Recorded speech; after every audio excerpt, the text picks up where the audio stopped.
Alright, I start this worrying about how I look. The reason I'm making this video, because I have things inside I want to say, and every time I say them to people, they tend to get misdirected, or redirected, or deflected from. And I'm not quite sure why, because the things I have to say are beautiful and real, because I've experienced the effects of the belief of them.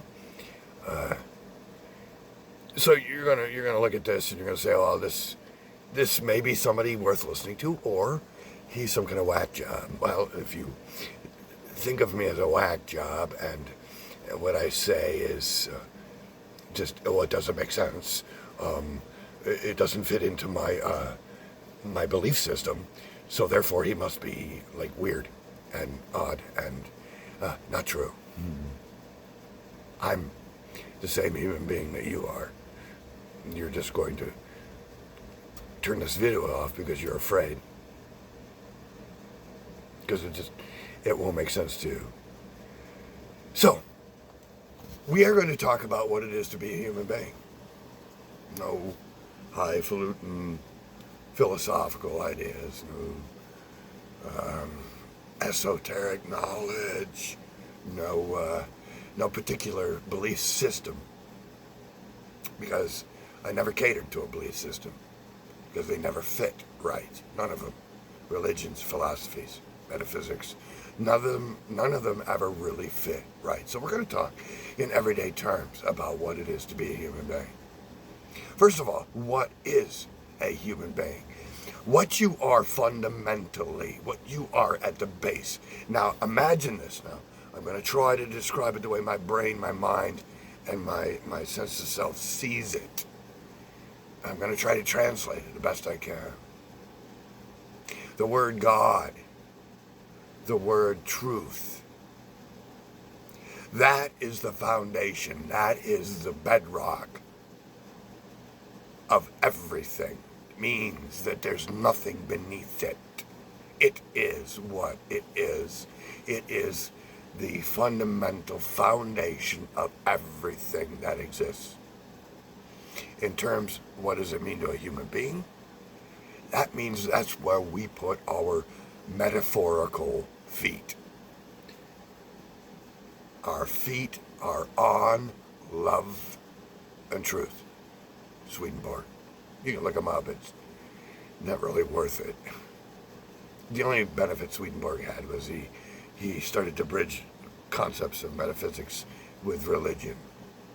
Anyways, so what are we as human beings? You have to remember that you, yourself, your existence is not a confined thing. You are not defined. You are not this can, okay? That edge does not exist. What you are is connected outwardly. Now, there are levels of you. Levels. Meaning that fundamental foundation of you is really the whole of all. And that is what you are founded on. That's what that's what fills you with being you. It doesn't make you per se, in the sense that to experience it doesn't tell you have to be this or that. But the experience of it is kind of like saying, I'm in a very cold place, and now I'm in a warm place. That warmth is comforting. So I choose that warmth, and that warmth will help define how I decide and choose and act. It's the same thing. This sense of self. Self is a selfness.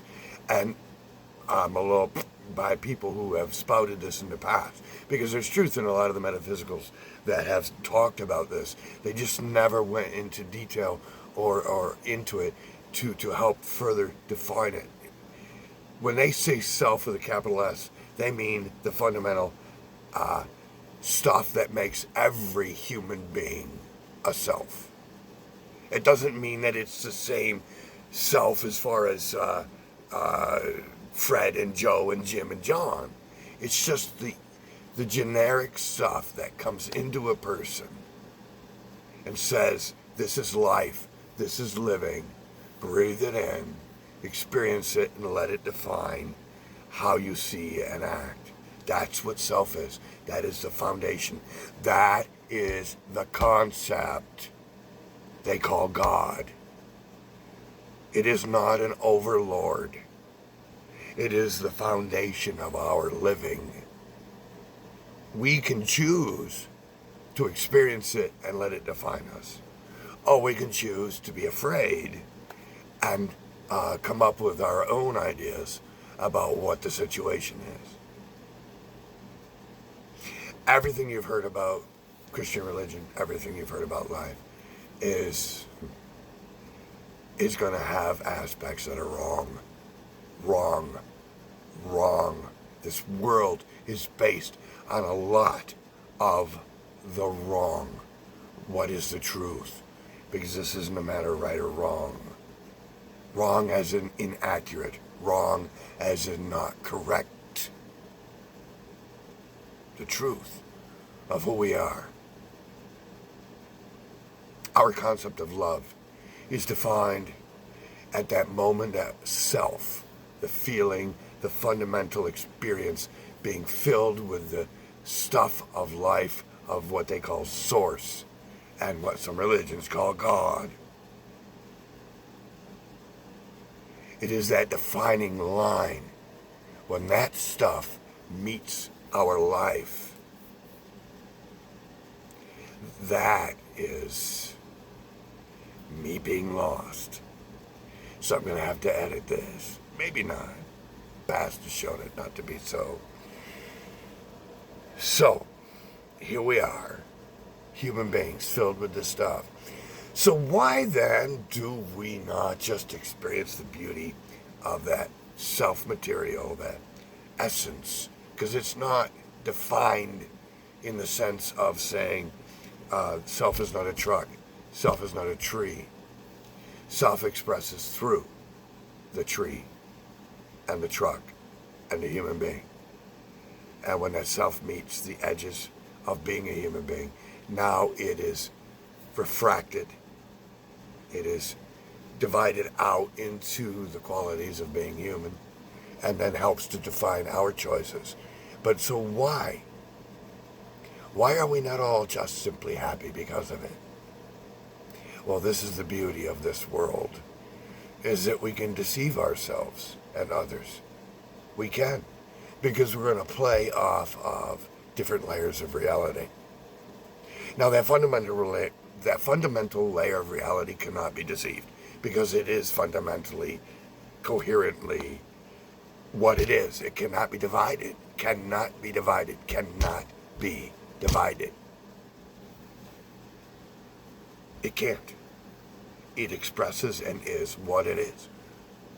Essence of life, source, God. So, why do we suffer? Because we're ignorant. Because we don't see the truth.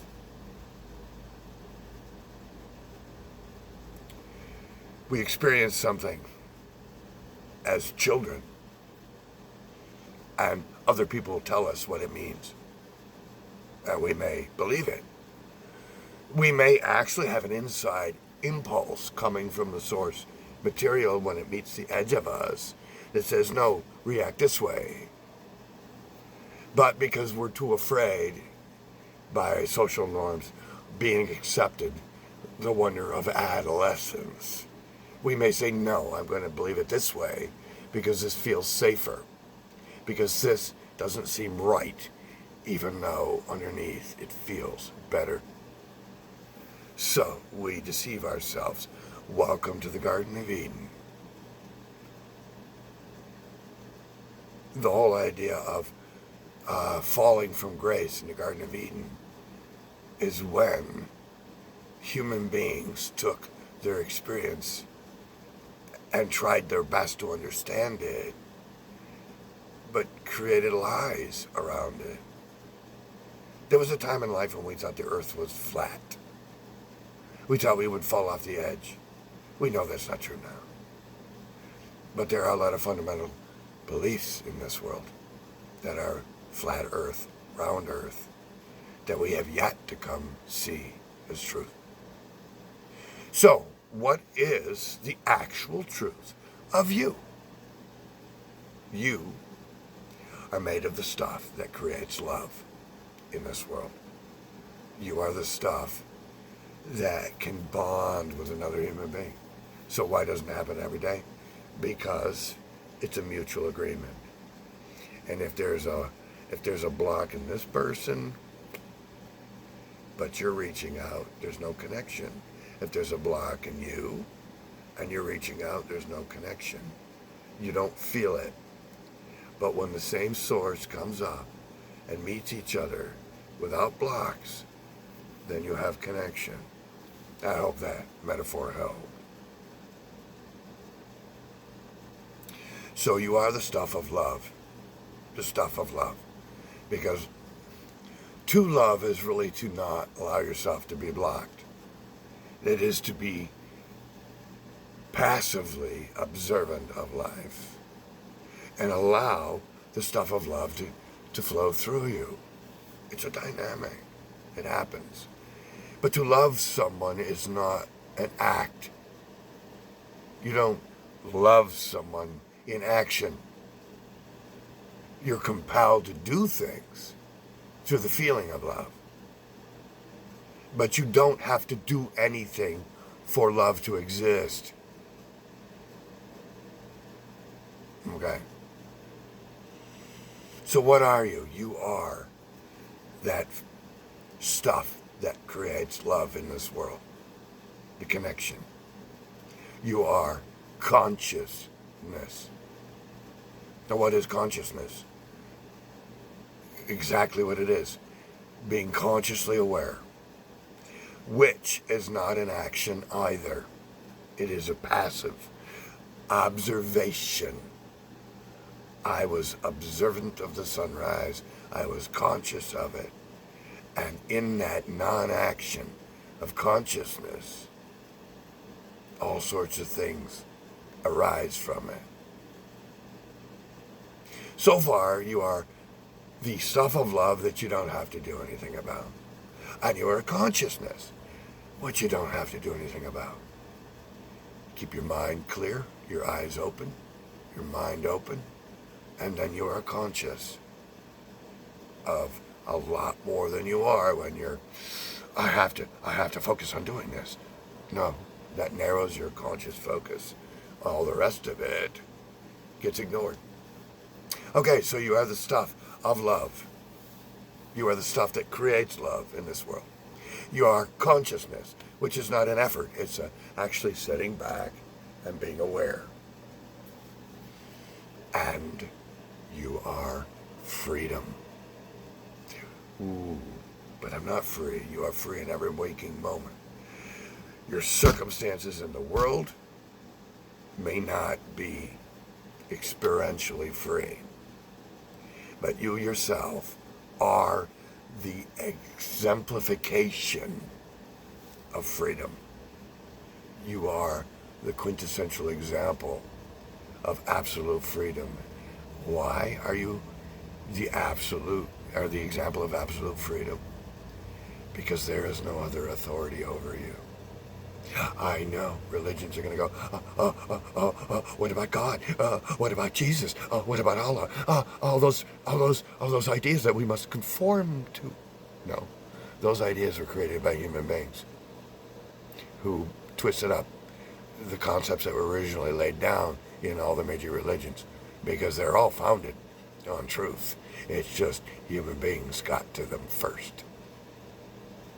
So, let's reiterate this. You are the stuff that creates love in this world. You don't have to do anything but to take down the barriers between you, which is to let go of your fear. You are consciousness, which is awareness, pure and utter, unadulterated awareness, which is much clearer when you take down those barriers you've created out of fear. And what is our fear? Freedom. because there is no authority over us. None.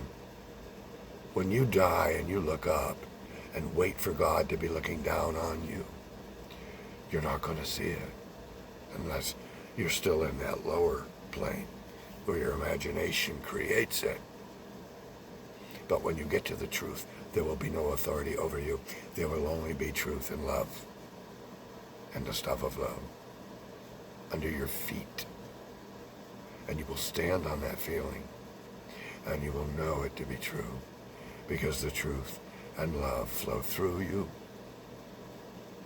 and help you to see and understand because it's the basic nature of who we are.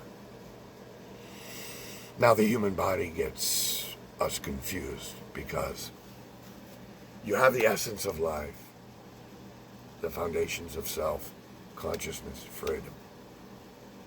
They flow into our eternal selves. Our eternal selves have the facets and fissures and stuff of our person, our eternal personalities, which I believe is a thing from all I've read, through logic, and through rationalizing my own personal experience. There is an eternal personality of sorts. It's just that the eternal nature of yourself, the eternal nature of your identity, best said. It's your eternal identity is incomplete in the sense it doesn't know everything. It has the capacity to know everything. It just doesn't because, experience, quantities of experience, events passing through, that qualifies experience and makes us bigger, more understanding. It's the same here with our physical selves, but now you take that eternal personality, and then you wrap it with a body. Now this body has a brain that governs the function and feeling of this experience in the body. Now we have a mind in our eternal self, and we have a brain in this physical body. And they run concurrent and parallel in a sense. The brain is the physical counterpart to the mind, and the body is the physical counterpart to the expressive self. And how in this world, and boy do I know this to a most intimate degree, the brain can be misconfigured. See, the brain is a great pattern recognizer. The brain perceives, which then feeds into consciousness, which then informs the eternal self. And then the eternal self tries to maintain the focus in the physical body, but so much happens in our physical body that we get blinded here. We get afraid there, a traumatic event or basic fear or something just detrimental in our past can cause a glitch, an issue, a blindness to recognizing the experience of ourselves. And that can cause misunderstandings about our experience, which can compound itself without encouragement to get past it. Or we can, after experiencing something, reconfigure the brain into being more in alignment with our eternal selves. Being a human being is actually meant to be an incredibly beautiful thing. It's just we have in this world created such detriments to it. And they're like, well, but it must be evil. No. Evil doesn't exist. You can sit there and say, well, it must be evil that makes my life horrible. No. But it's also not necessarily your fault either. It's just because you haven't come to the understanding. Now this is the beautiful thing. You have, at any given moment in your life, the ability to take charge of understanding yourself, your experience. And it is so usefully important. Because you can say, well, I don't have a belief in a bigger, I don't need one. Well, no, you don't need it, but it helps. And does it have to be religion? No. Does it have to be an established philosophy? No. It just needs to encompass you and the broader sense of reality. And these are the things that need to be included. Life and death. Now, just as a side note, the writings of Seth, Jane Roberts, Seth refers to death as being more alive, and that being here in the physical body is more dead. And the truth of that is because we are so much more restricted in the physical body due to the climate that we've learned in and the nature and the way that we perceive through our bodies. There's freedom in being without the body, but the body is the beautiful vessel in Christian terms, or the vehicle, or the means by which we interact in this level of domain, this level of life and stuff. But it has also been said through near-death experiences and such, that our experience here pales to the visceral, tangible, real experience we experience after we die. All right, set that aside for a moment. Let's talk about death and dying. Death is not an end. Oh my God, stop that shit, okay? When we die, the whole world of life for that person did not just stop. We existed before we came here. We exist after here. This was just a foray, a jaunt, a vacation, an exploration into a level of reality in terms of vibration and stuff, so that we could gain experience from a perspective that, I've always been fond of computer modeling. You model the system, and then you watch and see how it interacts with itself because of the way you've defined the modeling of it. Now, it would be so damn awesome to create a little piece in that model that you could perceive through, and then experience the model from firsthand experience instead of watching it more empirically from the distance of your screen. That's what this world is. This world is a creation. It constantly recycles itself to be new. That's what entropy and growth are. Things grow into it, and entropy pulls it back. It's a constant recycling, but only in this environment. That was something that wasn't explained well enough for me. Our eternal selves do not experience that entropy. It is just in this experience of life that we do. That's why aging happens. Now, I do believe that we can bring ourselves fully into this and extend by influencing the self stuff, which turns into love, which is vitality of the body.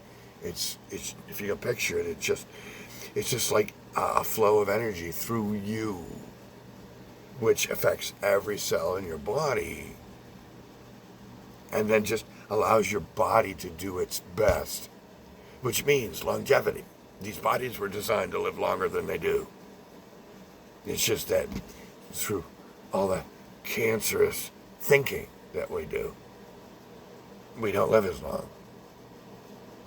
And know that this world is full of cancerous thinking. Stuff that we said, oh, this would be great, makes me feel good, and in the end is destructive. So the basic principle of discerning useful and not useful in this world is the simple notion that if it unites, if it brings together, if it encourages, uplifts, makes bigger, it's good, it's useful. If it divides, diminishes, it's not useful, it's destructive. Which isn't wrong, Because destructive is just a thing. It's just like pain is a sensation, not a wrong. We just tend not to like to experience that sensation for any length of time.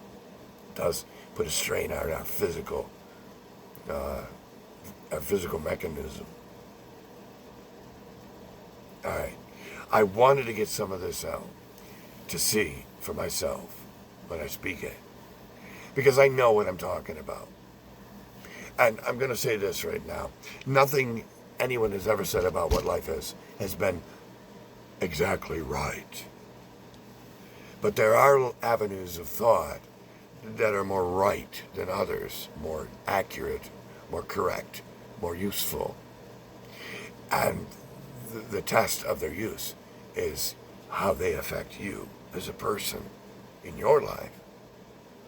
If you adopt beliefs and start working with them, and they make you feel better, you're on the right track. If you adopt beliefs that make you feel heavier but confused, then you're not on the right track. It's not right or wrong, it's just which one works better. So, I think at that, I'll just leave it at that for now. And perhaps I will come back and speak more on this.